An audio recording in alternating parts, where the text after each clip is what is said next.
Hello सांग मैंने नमस्कार जय जगन्नाथ मु गाँ बहु ममिता मोर ए नुआ मिनी ब्लॉग रे आपण मानकु स्वागत करुछि।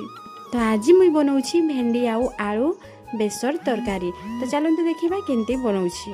प्रथम मुई भेंडी आउ आलू के धुई करी काटी देली तापरे कढ़ई रे अल्प तेल नै गले काहेकि ना सेटा टिके फ्राई कर देले भल लागबा बेसी भी फ्राई करबा नै हल्का टिके फ्राई कर देबा।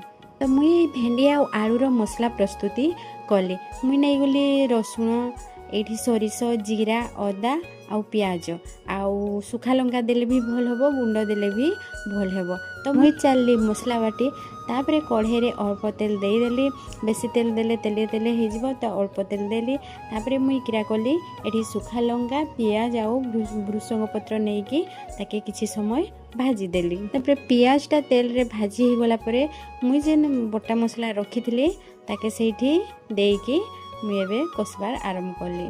तो एई बटा